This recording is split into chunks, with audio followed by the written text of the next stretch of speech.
guys, and welcome back. You guys already know the drill. You see the background, so you already know what we're about to get into, and that is Mufasa the Lion King.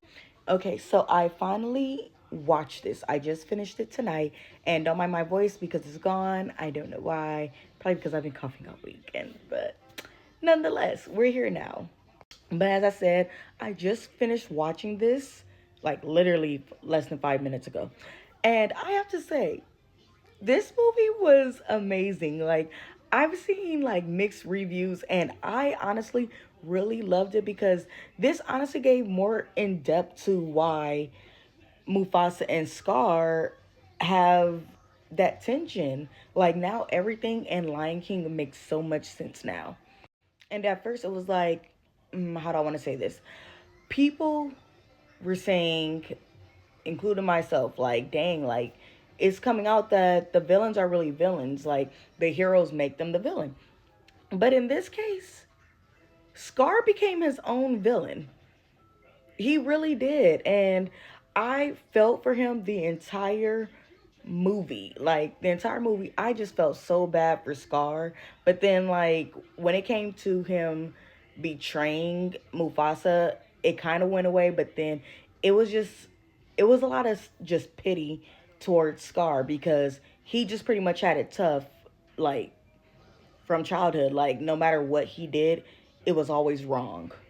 And this more so stems from his dad because comparing Mufasa and his dad to Scar and his dad, Mufasa wasn't even a king, but his dad was raising him as a king versus Scar.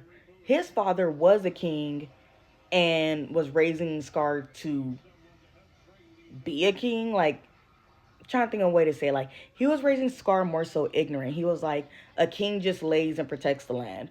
Versus Mufasa, his dad is like, you know, we're all connected. No one is pretty much higher than the other. Like the circle of life, pretty much.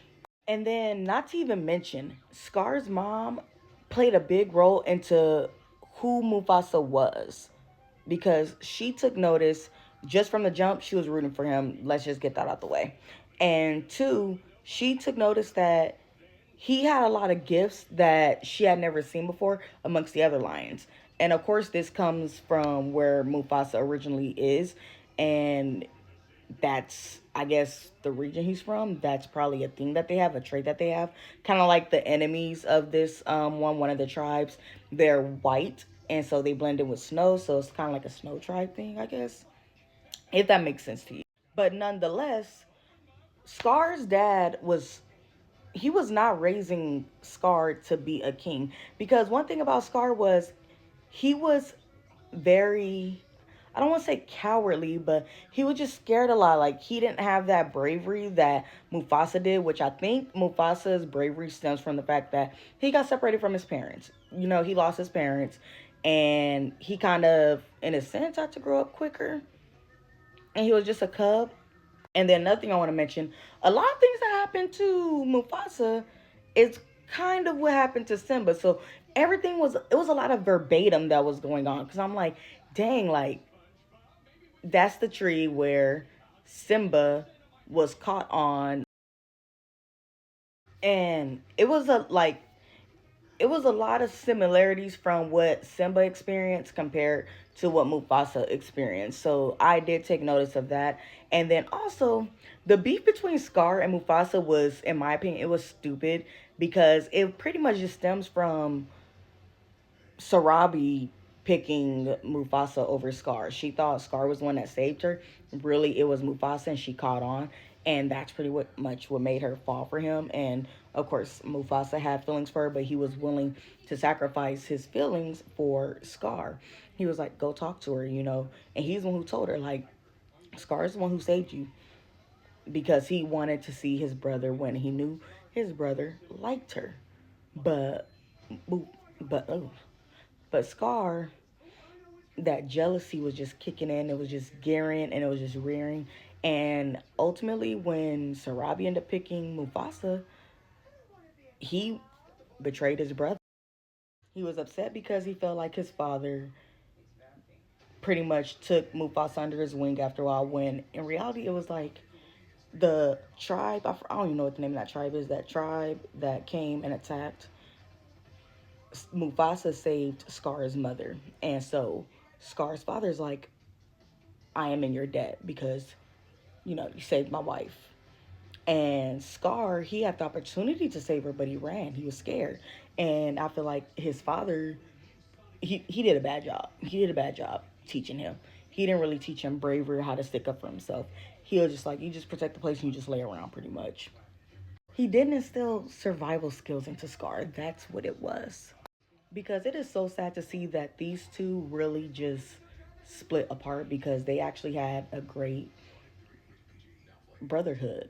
You know, they were really like best friends and brothers, and they made it known it was his father who always said, that is not your brother, he's an outsider. So that's where it stemmed from. Like, Scar was a good person. He just got dealt the wrong deck a lot of the times. Like, Scar really could not catch a break, and that made me feel so bad for him a lot of the time, because he was really trying and things just weren't going into his favor. And when he betrayed Mufasa is when it just plummeted. It just went down. He had chance for redemption, but that jealousy, he just couldn't let it go. And then also the way he came up with Scar, and the look he gave Mufasa when he said your majesty, because he was like, because the other lion is the one who gave him the scar. And then when he tried to apologize, um, Mufasa said, that's my brother. He will always have a home here. But he pretty much told him, like, I'm not going to forgive you. Like, he was real upset, which I don't blame him. He almost, you know, because of him. And Scar was like, well, you don't have to call me Taka anymore. You can call me Scar. That way I'll always remember what happened. And then he said, your majesty. And then he gave him like a look. And it's like, that right there, that was that same look that we saw in Lion King. hmm That jealousy came out, and that's where he felt, I should be king. I'm of a royal bloodline. You're not. And Rafiki even told him, he said, because he kept saying, like, I'm not meant to be here, or something like that. And Rafiki said, he said, Taka is meant to be king, not me. And he said, Taka was meant to find you. Taka was meant to bring you here, but you were meant to be a king. It was always within him, and it was. And I'm not gonna lie, I was getting teary-eyed at the end, especially with the scene between Kiara, like calling out to her grandfather, and you know how you see him in the sky. I was just like, and I must say, little Miss Blue Ivy, she did it. She did that. Like, my girl did that, and I love that for her. Like, if you watch Lion King 2, Simba's Pride, Blue Ivy sounds like whoever voiced Kiara in that one. And I love that for her. And I really hope we get to see Kovu in the next installment. I really do. I hope they're doing the next installment. We get to meet Kovu. But they did introduce us to Kiara's little brother. I think, what is it? Kion from the Lion Guard. They did introduce him. But I am running out of time on this. And one thing that I do want to point out is this scene from Lion King makes so much more sense now, because it's like in Mufasa, he did that when they were cubs. He did it again when it came to saving him after he fought the other lion. And then this was the third time. So this makes so much sense now. I just really hate that these two brothers got split apart that way, that they have such division, because I really love their relationship in this, and I am so sad. And this really was making me just emotional, wanting to cry. But nonetheless, if you have not seen Mufasa the Lion King, it is out in theaters now.